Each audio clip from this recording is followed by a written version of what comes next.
I'm Jonathan Rowson. I'm the director of Perspectiva, which has the extraordinary privilege and pleasure of publishing Iain's book here, which is not quite breaking the chair, but keep an eye on it. So I want to, tonight's mostly a social affair. Iain has a lot of speaking commitments over the next couple of weeks.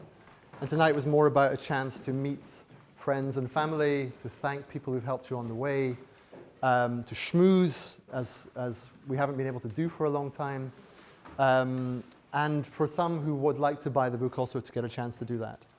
But I wanted to take the chance to say a little bit about the book as somebody who's read it.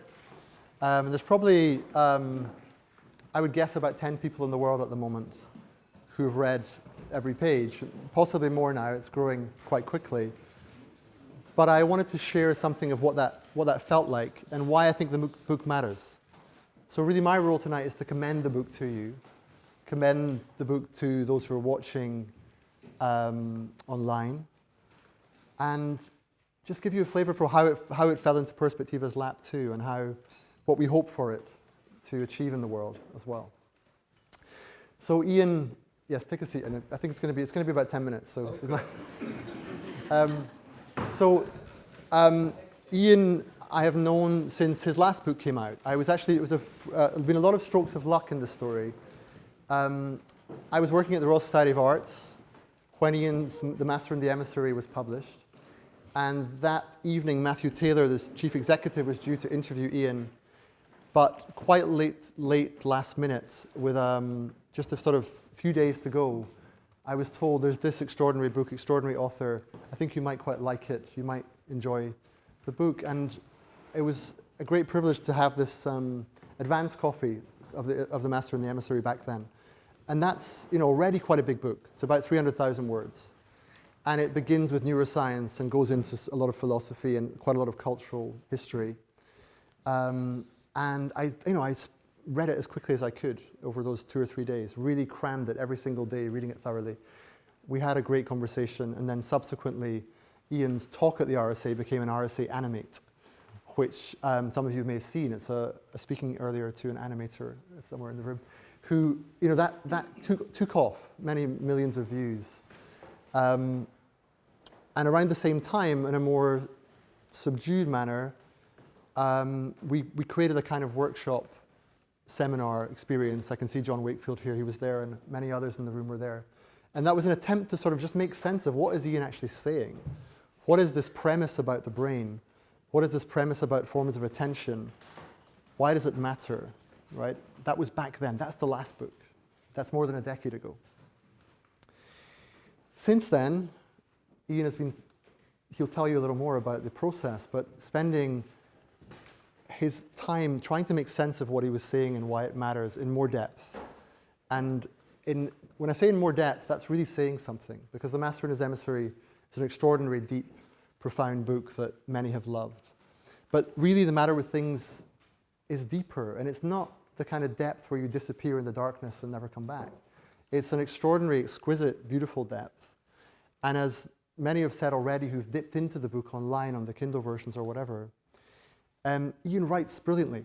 He's a former humanities scholar. He has taught English literature.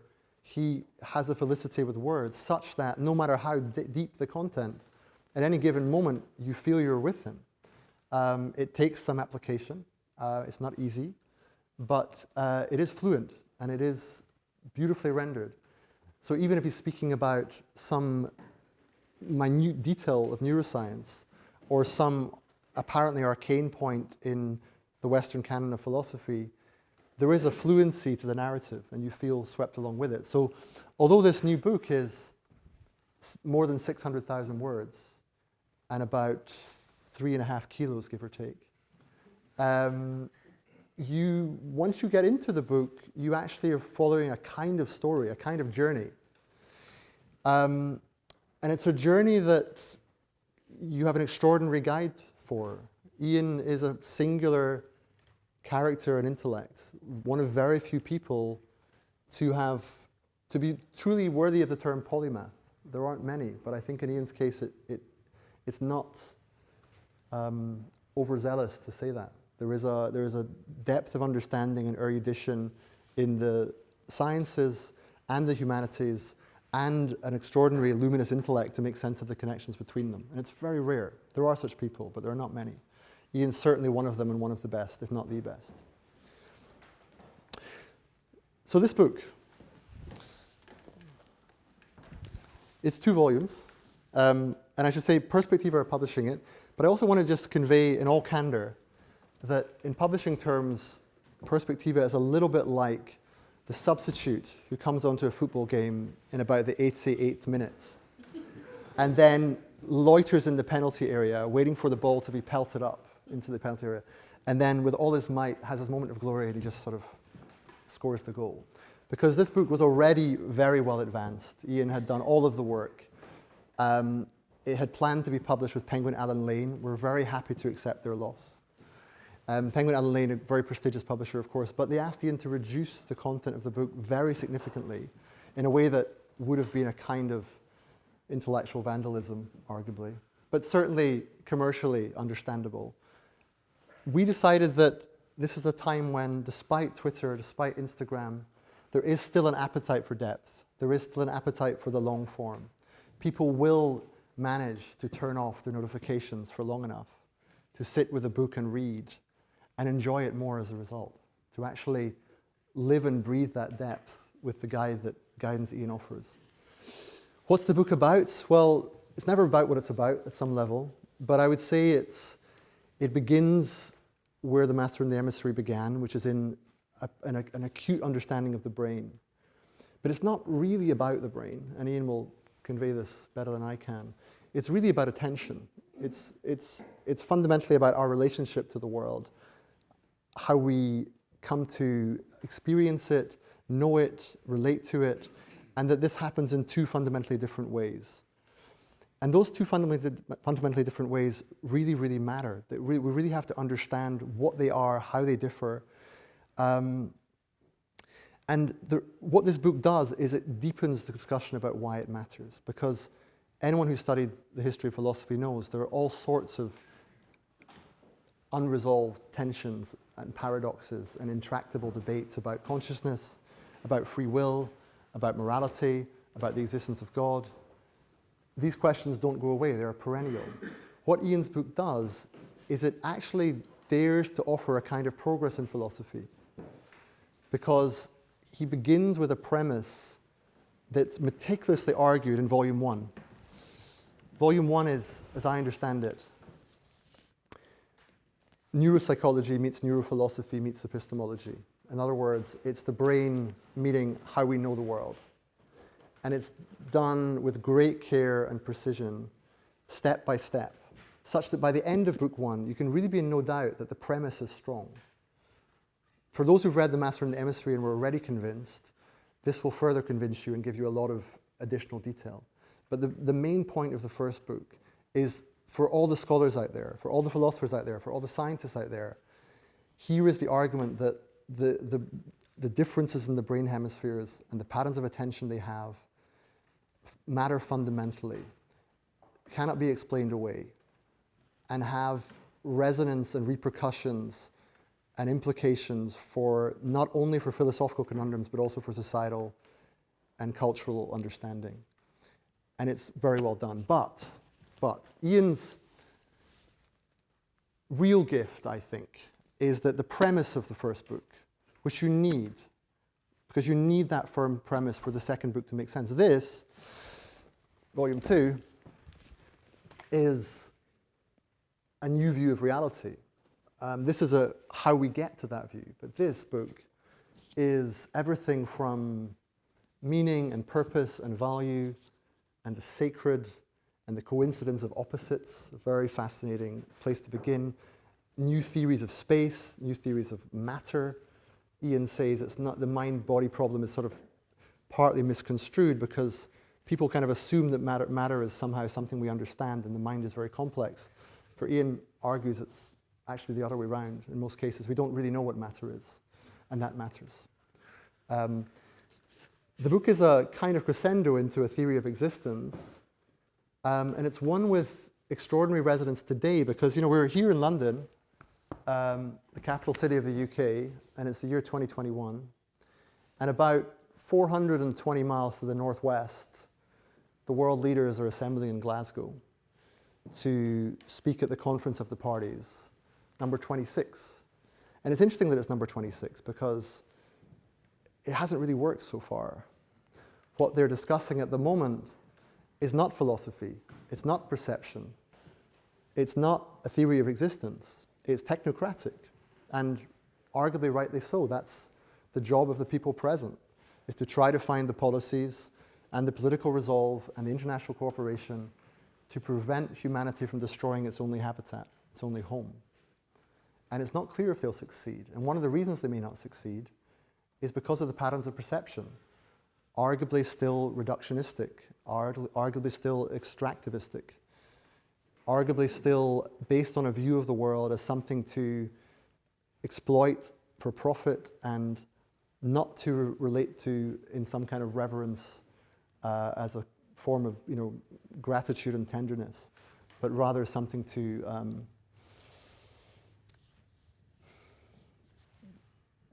own and covet and wrongly possess, rather than be in some kind of sacred relationship with. Now, those kind of things have been said already, but what's different about Iain's books is that he goes step by step, very carefully, in a way that's very hard to disagree with, meticulously referenced, very thorough, different ways we know reality. What are the pathways to truth? What are the sort of different institutional accesses to truth? What then is true? What can we know of the truth? By the time you get to the end, and it's 600,000 words in, it's a gift, it's an extraordinary gift. You actually have seen a new gestalt, a new worldview, a new take on who we are as human beings and how we ought to relate to the world. And lastly, how on earth do you read the book, right? Who has time to read 600,000 words today? I can tell you a small anecdote. I was struggling to read the book in time. Iain and I have actually already had a 7-hour conversation. So one of the reasons tonight we're not actually talking as such is that we did that for 7 hours on the Isle of Skye a few weeks ago. The videos have yet to become public. But in the process of trying to read the book in preparation for that, I was struggling. I have 2 kids at home. I have a full-time job. It's not easy to concentrate hard enough to really get through this book. And I'm by no means alone. Everyone is in a similar predicament, right? So I actually found reasons to get the train to Scotland, to visit family more than once, just so that I'd have 5 hours interrupted each way so I could read the book. And you've got to find your own solution. I'm not saying that's the only one. But we will all in our own way have to find a way of tending to this great, extraordinary contribution. Now, I'm not qualified to say if this is of the caliber of, world historical philosophy of Kant or Hegel or, Heidegger or whoever you might want to choose. But I do think it might be. I know enough to feel that it's a plausible contention, that the book is worthy of that kind of accolade. And although we've been very fortunate to publish it, and there's only a certain amount of credit we can take for that, we do hope to support the book as it goes forward, to encourage people to read it, to help them read it. There might be support groups. How do you read Iain McGilchrist's new book groups? Helping each other to do that. But that's the plan. And it's really an honor for us to bring this book into the world. And Iain has done all the heavy lifting. We came in very late in the day, but now that it's our chance to share with the world why it matters, I'm very happy to commend it to you, to encourage you to buy it tonight if you haven't already. And for those who are watching, it's really worth it. It's worth your time. It's worth your energy. It's worth your attention. It will change you. And so I heartily recommend it. Thank you very much.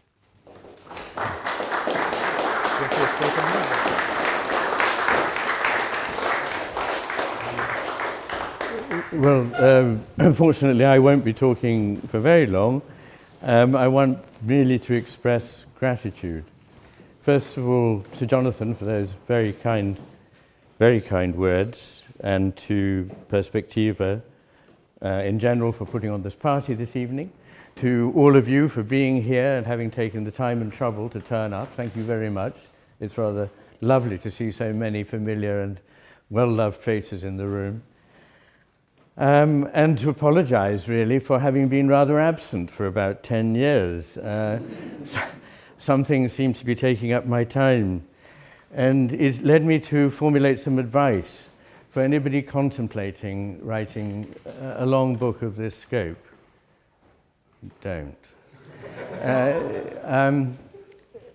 Why did I bother to write it? Well, because, as it's been touched on, I don't think it's just practical problems that matter. It's why those practical problems have grown up. The philosopher Ian Whitehead said, "As we think, we live." And the way in which we're living now seems to me beset with problems. I'm sure it does to pretty much everybody in this room. I think this relates to the way we think, and in short, I think it's to do with the mesmerizing of us by a certain reductionist, materialist way of looking at the world, which is the product of a brain system which arose historically not to help us understand the world, but to help us manipulate it. What are we to do about that? Well, we need to rethink what we use in order to get a hold on reality, and that's what I look at in the book. I champion very much and very strongly a number of different paths to truth. We desperately need good science. We need open-minded, the best kind of science. We need true reason, which is not just the following of logical principles, but the bringing together of the capacity to think logically with a true, deep understanding of what human beings are like, what makes life important. And that is what we used to call reason as opposed to rationality. This is something very important that used to be really the flower of education, and I think we've lost it. I feel rather nostalgic when I think about the concept of a reasonable person. I used to know them, but I'm not so sure I find them so obviously in the public arena now. And both of these, far from being in conflict, science and reason, with intuition and imagination, depend on intuition and imagination. These four things are not at war with one another. They enrich one another and need one another and fulfill one another. And to some extent, it seems that the way in which we approach the world is lacking in that full richness of vision. When you come to look at the world, what I hope I can show, and it's my best shot, is a reasoned argument based on neurology and philosophy and supported by the findings of modern physics that suggests that there is nothing to push us into a belief that the cosmos is a random heap of fragments that have no meaning or purpose, no complexity, no beauty, and no order. That we are not the playthings of chance, involved inevitably in a war of all against all, but that rather there is an order there for us to see, if we could just open our eyes, a cosmos that is beautiful, complex, responsive, and richer than the one we have been taught to believe in. And I think that if we're to survive, we need to regain that vision for humanity and for ourselves, each one as an individual. That's all I can really say. So thank you very much for coming along. I'd be very grateful, returning to my gratitude opening, if you thought of buying a copy of it. What I'd like to stress is that nobody needs to feel overwhelmed by it. There's been a lot of talk about this enormously long and heavy book. But what I want to impress on people is that it can be taken in small parts. Nobody needs to feel they have to read the whole book. I'd be very happy for people to dip in and read a chapter. And if they like it, they might be encouraged to read another one. I view it as rather like taking somebody on a walk in a landscape that you love and think is beautiful and showing them a view and another, and let's look at this and so on. And in that spirit, I would like to take the reader on a journey, not have them sit down in a very busy life and think, oh my God, several more hundred pages to read. So please don't feel too daunted. Okay, that's it really. Thank you very much. I'm Orlando Wood, and Iain's work is just so important and influential, and it's not just theoretical, because I've shown in my work, I work in advertising, how this is really happening today, that we are drifting towards a left-brain view of the world. Our attention has decidedly narrowed in the last 15 years or so, and you can see it in the sights and sounds in culture and in advertising around. A kind of abstraction, a flattening, words on the screen, a kind of rhythmic mechanicity in culture around. And it pushes people away, and it causes detachment and alienation, and bad things happen when that happens. And so I believe that we need to embrace Iain's right brain and everything that goes with it, sense of connection, betweenness, movement, humour, music, all of those wonderful things in advertising and in culture again. And I hope that Iain's work, and I believe it will change that.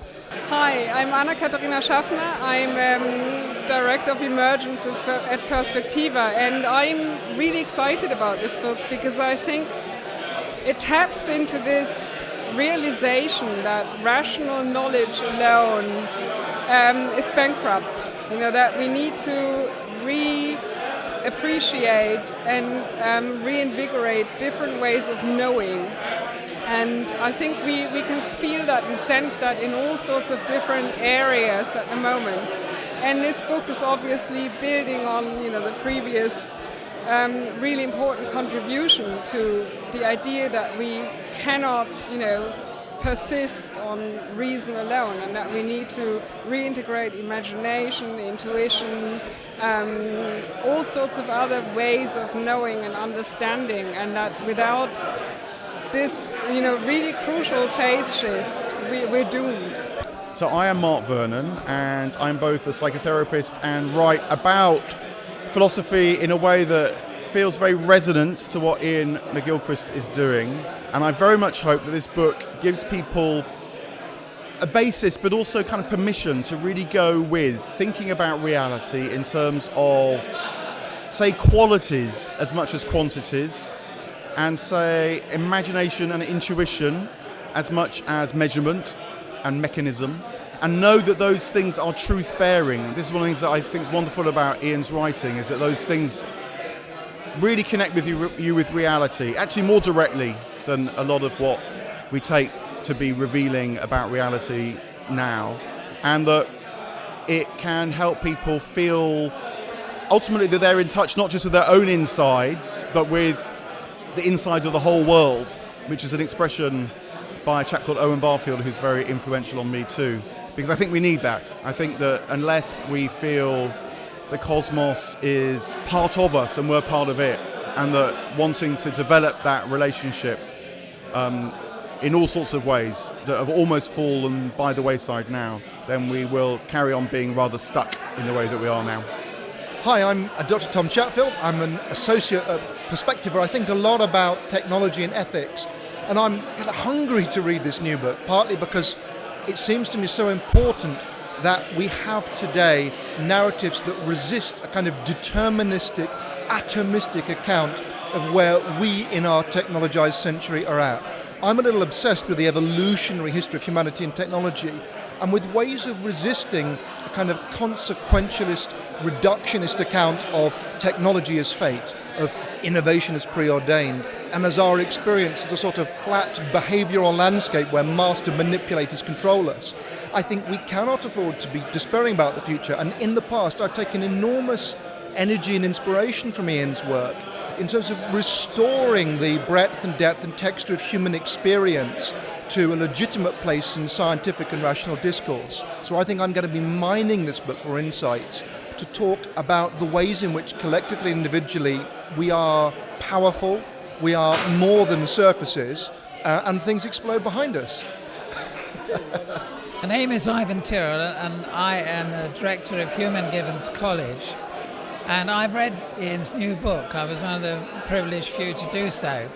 And I have to say that in our culture, which to me is stagnant, it's stagnant in the academic world, in the scientific world, the general cultural world. But this is not a stagnant pool, this book.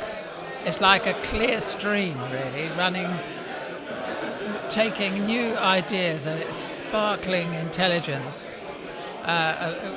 into the world. And I think it should be treasured by everybody, and I'm sure it will be by everybody who takes the time to read it.